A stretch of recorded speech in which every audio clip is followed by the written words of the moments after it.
What's up guys, Subaru fans, truck fans. We have got a stock suspension review coming at you guys from the same exact identical Crosstreks. Both of them are 2023 Crosstreks. One is owned by Eric, American Overland, and one is owned by Ali, also known as Kate the Jeep and Fix, Break, Repeat. Both of them decided to do a Subaru project, get the same exact Crosstreks, wrap them a little bit differently and outfit them with different suspensions. But before all that goes down, we are up here in Big Bear and we're just gonna get their kind of feedback and their feelings on the factory suspension, how well it does under normal circumstances, how well it does under kind of the behaviors and driving styles that both of them are accustomed to. They're both new to the Subaru world. From what I know about it and my own personal experiences on some of these newer model Subarus is the factory suspension is very capable, very supple, very bump compliant, meaning it's just soft over all the rocky bumps and the ruts. It's very just comfortable all around inside the vehicle. So before we dive into high performance suspensions as such like the Rallitek and Bilstein system that's going to go on Eric's vehicle, along with the Ironman ATS system that's going to go on Ali's vehicle, we just want to get feedback from both drivers on what they think about the existing factory setup. So we're up here in Big Bear and we're gonna hit the trails, a little bit of crawling, a little bit of high speed stuff, and just kind of the general trail mayhem that occurs in muddy situations, dirt, dust, all those things. We're gonna kind of get the feedback from both drivers and see what they think. And then in the near future, we've got installations of both systems as well as being back here in Big Bear and getting a review on both brand new high performance suspension kits. So let's get into it.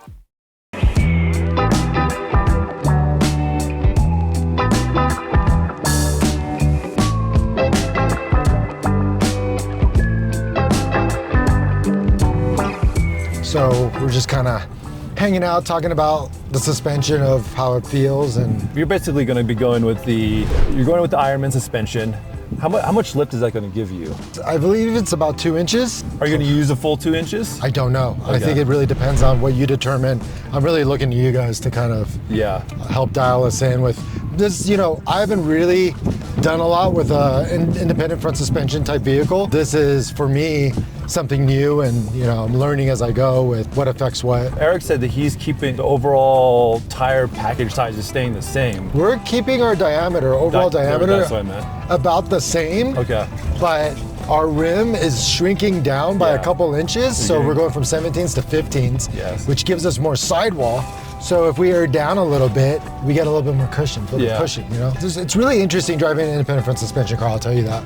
Because on a Jeep, like you feel everything unless you air down. Yeah. But here, it's like, I guess the independent aspect of it is just soaking it at different rates. Does this have 9 inches of clearance underneath? I think it's 8. Okay. Don't quote me on that. I mean, it's already pretty compliant over a lot of this stuff. Yeah, I mean, it's getting over the majority of what you would probably want to get over. I mean, I didn't have to bottom out.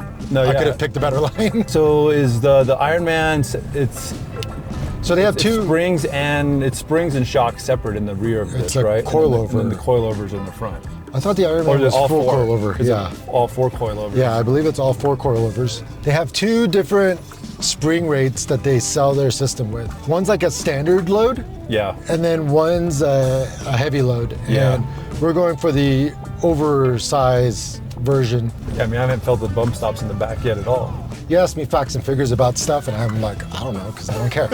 But does it work? Can I beat on it? And after I beat on it, will it stay like working? Yeah. That's kind of my measure. Oh, This is rad. This is kind of what we want, right? Yeah. You know, I have a feeling that the Ironman's probably not going to feel the best going over stuff like this. But we're gonna see. That's just my prediction. I mean, it's not that much different from a Jeep. You got to pick your line. You got to put your tires over the stuff that you don't necessarily want to smash your undercarriage with. Yeah. I mean, this is pretty capable with this kind of like complete rutted out garbage. Do you plan on changing any of the arms, lower arms or anything like that? Well, honestly, like my goal for this was what can we do that's readily available out of the box onto the vehicle and gives you a performance gain. I know Eric's project is really focused on pushing the limits of what's available without cutting into like the fenders, without really modifying. So he's gonna go to like what's available performance-wise. I'm going to what's available for the everyday consumer who just wants a suspension upgrade, and we're going to see how they work. I'm really expecting it to do better. Anything less than better than this is going to be like disappointing, in my opinion, but I've heard nothing but good things about them. We're expecting to put the Rallitek setup on this thing, right? I know we have the Rallitek setup in mind for one of the vehicles and the Ironman setup in mind for the other vehicle. Yeah. And then ending up with the flat out on one of the two vehicles.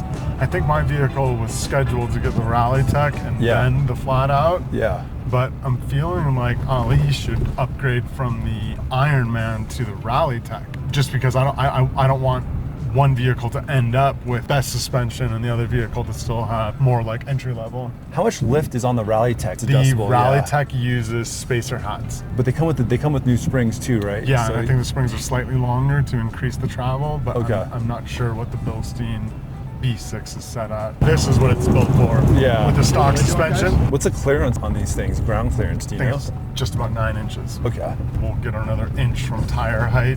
Maybe just under, and then we'll get a little bit more on travel, depending on what kit we go with. Yeah, this thing's predictable. It's the all-wheel drive, the brake. It's lightweight still in its current format, so it doesn't slide or do any delayed reaction. We can't wait to start this project and start from base level factory suspension to the installation to the post high performance suspension and see what that review is going to look like, see what both drivers feel after both suspensions have been massively upgraded in different fashions. So stick with us. We've got a lot coming on more Subarus.